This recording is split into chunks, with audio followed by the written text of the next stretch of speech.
Well, it's hard for me to imagine how the president having the power to fire commissioners could, then you could still call the commission independent. That, to me, is an ultimate compromise.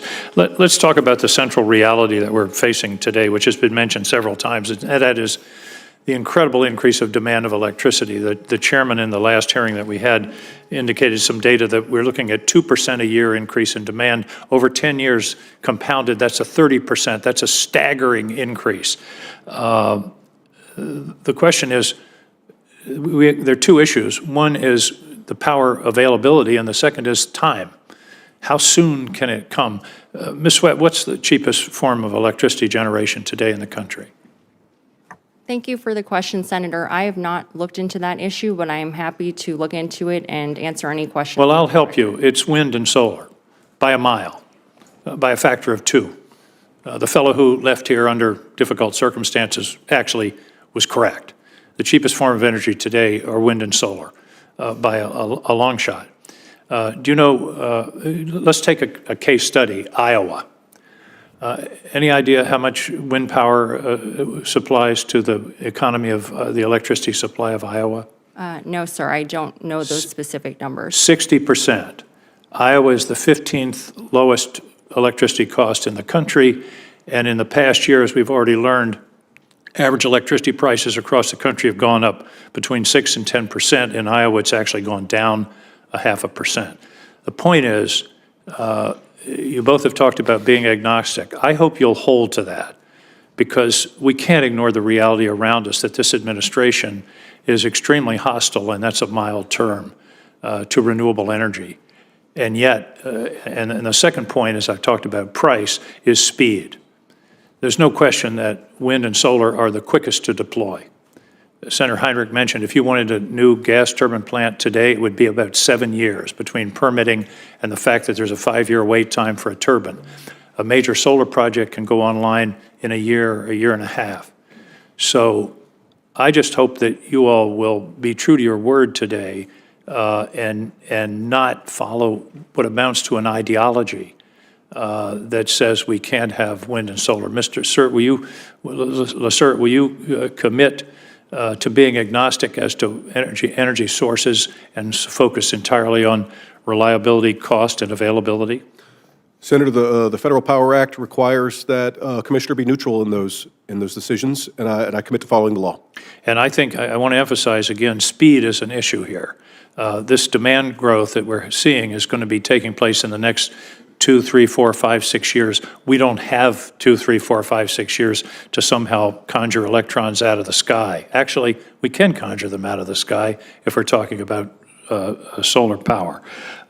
So the second issue, we're talking about supply, is the grid. The grid is not prepared for this increase in demand. And one of the concerns I have is the cost of expanding the grid to meet this demand is going to be gigantic.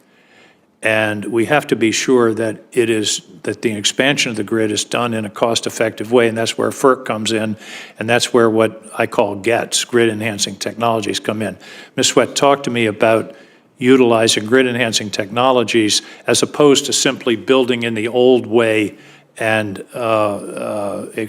adding this cost to the consumers. Thank you for the question, Senator. I fully share your sentiment that we should be maximizing the resources that we already have, including the existing grid. And as someone who has represented transmission owners in the past, I understand the technology behind that and the potential benefits that can be realized from GETS. But you also understand, if you've done that kind of representation, that it's the incentive to the transmission owner is to build, not do the low-cost, no-cost improvements. And therefore, I think FERC has to think about how do we incentivize the adoption of these technologies, because letting the market play as it normally would, where the transmission owner has the incentive to actually build rather than make the grid more efficient. So I hope you'll bear that in mind. Thank you, Senator. Yes, I understand that transmission incentives have been heavily litigated at FERC, and FERC has been facing those very difficult issues for many years. And I commit to you that I will take a hard look at any of those related matters if they come before me, if I am confirmed. My time has expired, but very quickly, I hope you both, assuming you're confirmed, and that's up to the committee and the Senate, take a serious look at the interconnection queues at the RTOs. Remember we talked about time. The average wait in many RTOs around the country is 5 years. And that is unacceptable. And some of the RTOs are now talking about using AI in the analysis, the engineering analysis for interconnection. I think that's got to be part of the solution. Again, time is our enemy here. If we don't meet this demand, we're going to see some very negative consequences. Thank you, Mr. Chairman.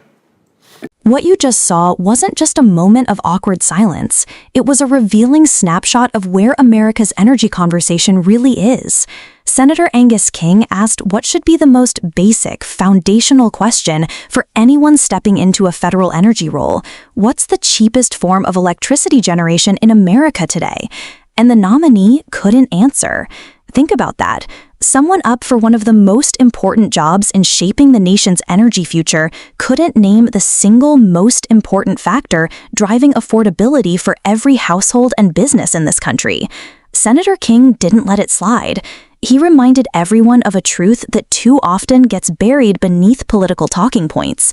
Wind and solar aren't just clean. They're the cheapest forms of power in the United States today, and not by a slim margin, but by a wide, decisive one. When we talk about affordability, we're talking about the very thing that determines whether a family's electric bill doubles or whether a small business can afford to keep the lights on. This isn't theory. This is everyday life. And it's not just cost. King drove home another critical point: speed. Building a traditional gas-fired power plant takes years, sometimes nearly a decade when you factor in permitting, construction, and the backlog for equipment. Meanwhile, a major solar project can be up and running in as little as a year. In a country where electricity demand is rising rapidly, fueled by everything from electric vehicles to new industries like AI and data centers, that speed is not optional. If we don't build fast enough, people will face brownouts, businesses will pay skyrocketing rates, and our economy will take the hit. Now here's where this exchange gets even more important. The reluctance or inability of the nominee to acknowledge these basic facts isn't just ignorance. It reveals something deeper, an ideological resistance to renewables. This administration, as King delicately put it, has been hostile to renewable energy, and that hostility has consequences. Because ignoring reality doesn't make it go away, it just makes solutions harder to implement and more expensive down the line. King also pulled the curtain back on an issue almost no one outside of policy circles talks about: the grid. Most people assume electricity is just there when they flip a switch. But the system that delivers that power, our electric grid, is outdated, overstretched, and simply not prepared for the surge in demand we're already beginning to see.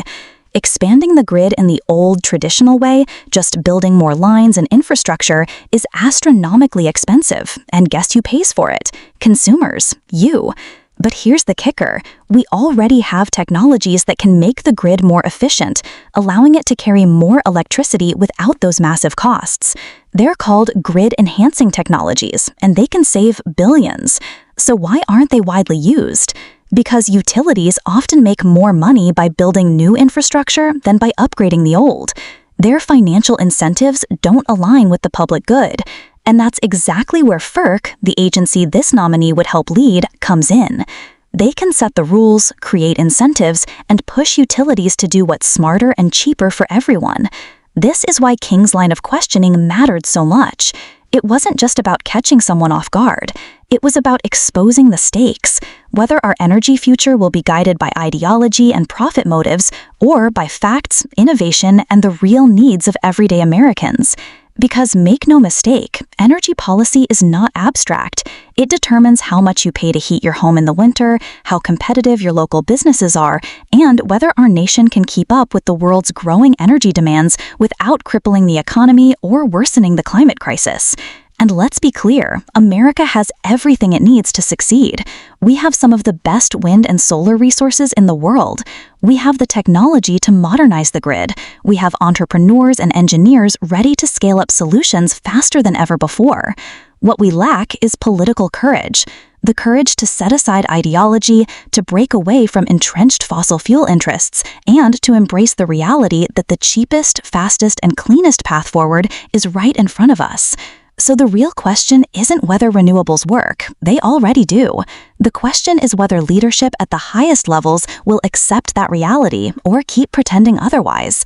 Senator King gave us a glimpse of that choice in this exchange, and it should alarm anyone who cares about their energy bills, their economic future, or the health of the planet. And this is where you, the viewer, come in, because change doesn't just happen from the top down. It happens when informed citizens demand accountability, when voters insist that policy be based on facts, not ideology. If you want a future where energy is cheaper, faster, and cleaner, you can't stay silent. Talk about it, share this story, push back when you hear misinformation, because this fight isn't just happening in committee hearings, it's happening in your community, your state, and in your household budget. Senator King is right, time is our enemy, but the good news is solutions are in our hands. The only question left is whether we'll act on them.